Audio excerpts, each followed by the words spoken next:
Hey everyone, welcome back to another exciting episode of Attacker Productions. Today I'm being joined by Jake. Yeah, just me. And no one else.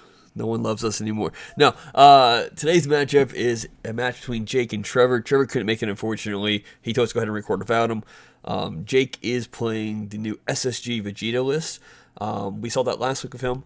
And Trevor's playing a set 10 Frieza deck. He wanted to give his hand on hand control and kind of see if it was up his alley. We're still kind of doing the best of ones of out the sideboarding, so just kind of people are trying to get that out of the way while they can until that's official ruling. Yeah, a lot of people are calling this starter Frieza, so we'll have to see what Trevor's take on starter Frieza looks like. I know I didn't get a chance to play against Trevor, but we did record his profile, so I do know what's in his deck. I do know the method he tries to take with it. So let's get into this matchup and see how it goes. Oh yeah, there's buttons below. Click them to there for a reason. So, as a fusion deck and an arrival deck, going up against hand control was not something I was looking forward to. Yeah. I know at some stage of this game I'm going to have pretty much my entire hand ripped out, and then I'm just kind of at the mercy of what cards are left in my life. For sure. And I know, like, with this particular leader, with the errata, you now have to discard a card just to do the effect, and if you whiff on that effect, that's one less card you've had to use as well. Yeah. So it looks like Trevor went first on this one. Played a Zarbon. Wow. Searcher. Kind of go into his engine. What did you change from last week out of curiosity before we go any further? I added the Goku's, excuse me, now I'm misspeaking. It's contagious. The Goku's from the premium pack. The red-blue ones. I really like the way those mesh with this red-blue fusion deck. And then I made a couple changes to ratios and things like that. Went down on cards I didn't like and went up on some newer tech choices. Overall, I feel like it was a more cohesive list, and I think it's getting released this week, the profile for it. Yes, yeah, we got that recorded finally, so that will come out later this week. Potentially, yeah. It's even be after this match. Yeah, usually you like to get at least one game before the profile comes out to kind of hype it up, you know?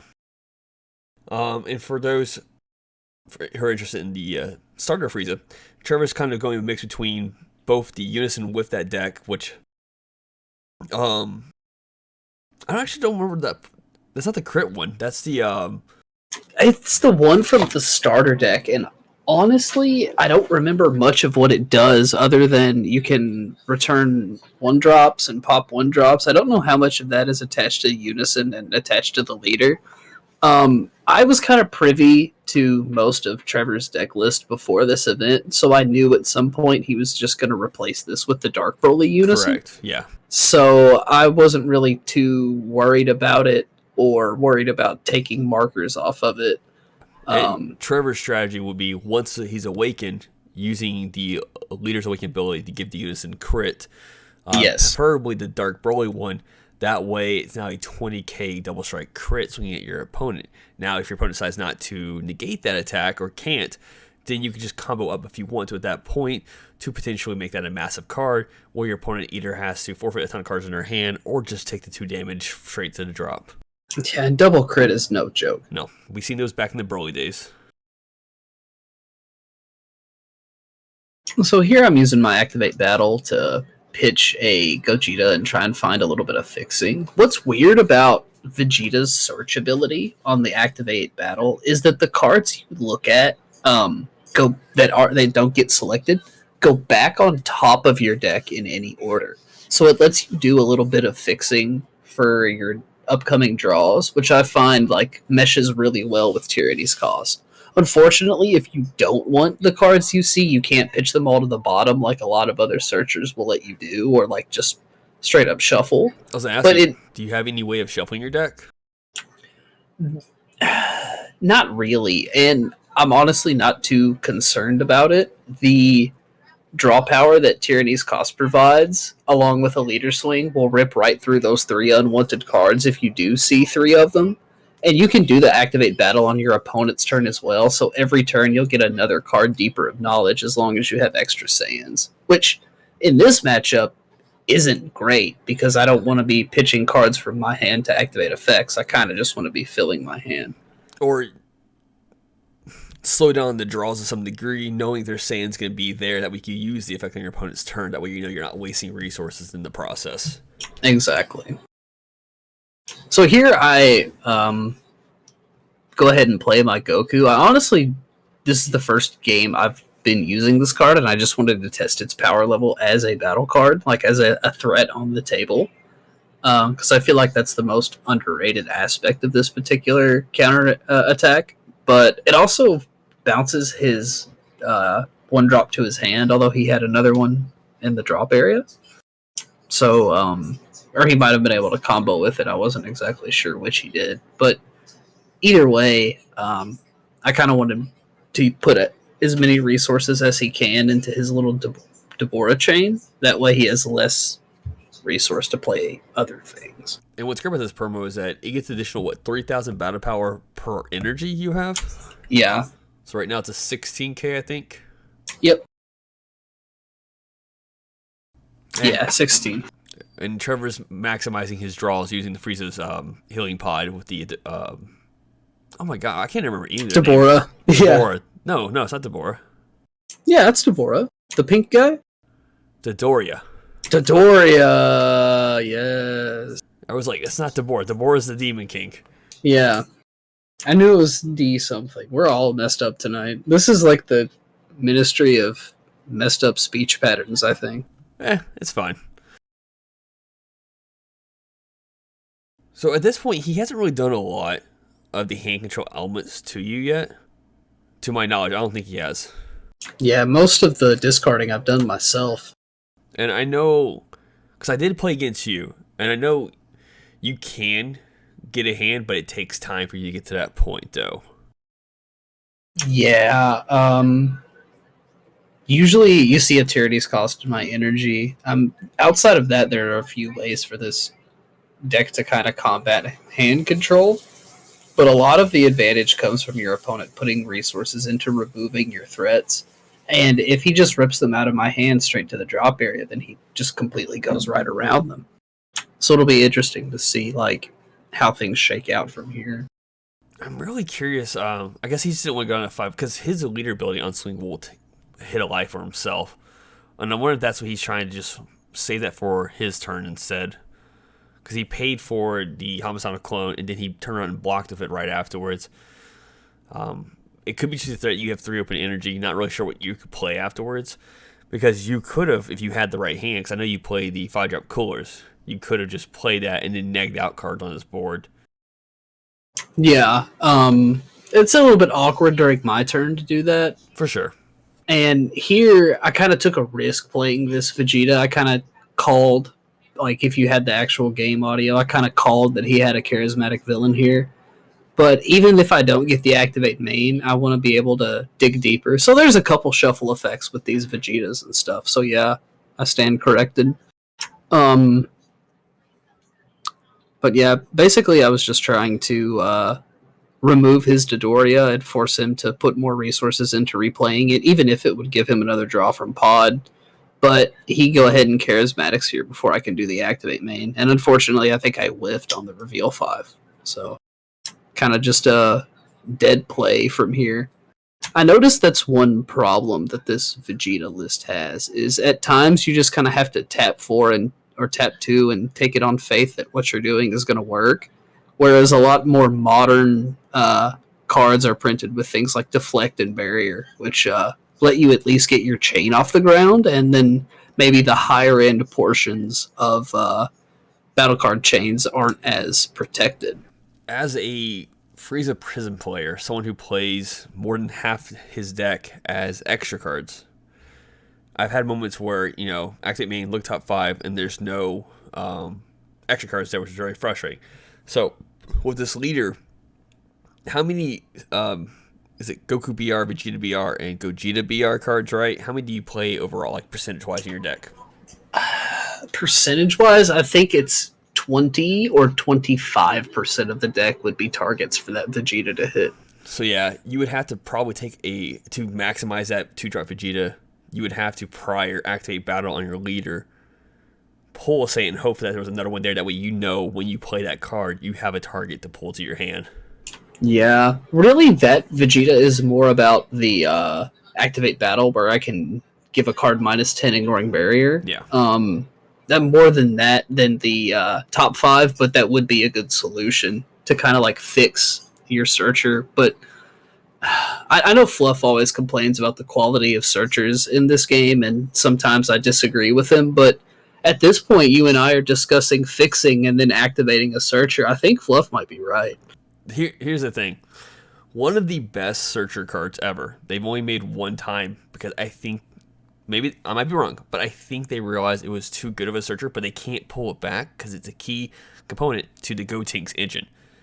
That Hercule is probably one of the best searchers in the whole deck for a fusion type deck, because it just it brings one to your hand, and then you pop it to pull the pieces to your hand. And we have not seen any other searcher like that for any other fusion deck. No, and I think as the game kind of ages and fusion becomes an older and older mechanic, we'll need cards like that to incentivize players to play more fusion strategies. Like, don't get me wrong, like, Vegeta has an amazing awaken ability where you can just pay 4, and I think it's on any Gogeta BR, right?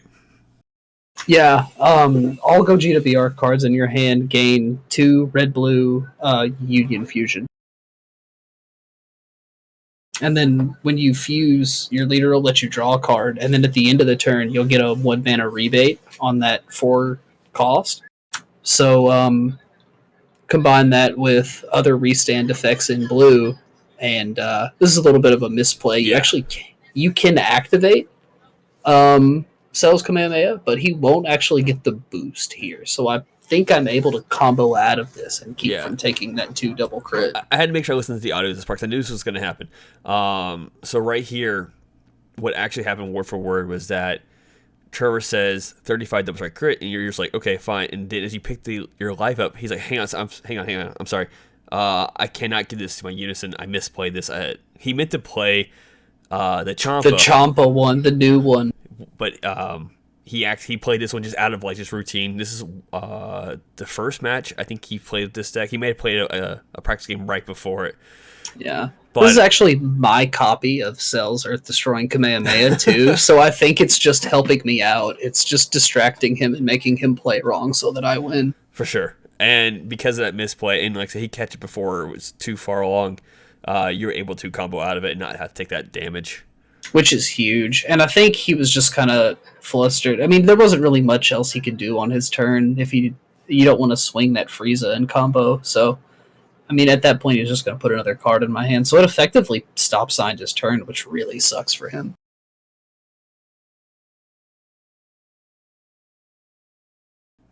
And so here... go ahead. I would say establishing unison compared to a battle card, especially with this Broly on board, is really good. Though I do not think this Broly could get rid of your 6-drop Gogeta if you were to have played it, because I think it KOs. Yeah. Does it KO? Not place, right?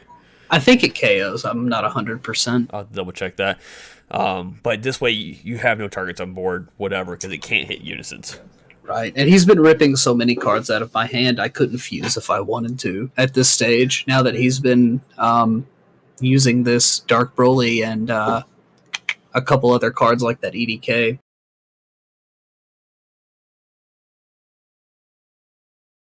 So during this turn, I'm not sure exactly when, but I kind of start to get a feeling like I'm pretty screwed. Like, I think if you pull up the game audio, our friend Seth is sitting at the table watching, and I look at Trevor and I'm like, I can tell from the cadence of your voice that this is going to be a big turn. And Seth is like, yeah, he's getting that upswing. So I'm in for it. I can tell. Think here, you do have one open blue energy, with it being a blue deck, so you have access to Sensubine, and this leader is technically a blue leader, which is really cool. So you have access to Dimension Magic, so that way you're very protective and have energy controlling your side. You do have a blocker, and if you were to play a heavy blocker, a heavy attacker, you do also have the -1 on the Boo Unison. So even with one energy and the Boo Unison on the board, you are still in a good defensive position. But if he can maximize that hand control before you get too far along into that defense setup, it could hurt you, though. Yeah, you can't win if you don't actually have any cards to play, even if you do survive the turn. So I'm not so much worried about dying here as I am about getting my entire hand ripped out. So here's Ribrianne. And that's just 2 more cards from your hand. Yeah, that I did not need to get ripped right now.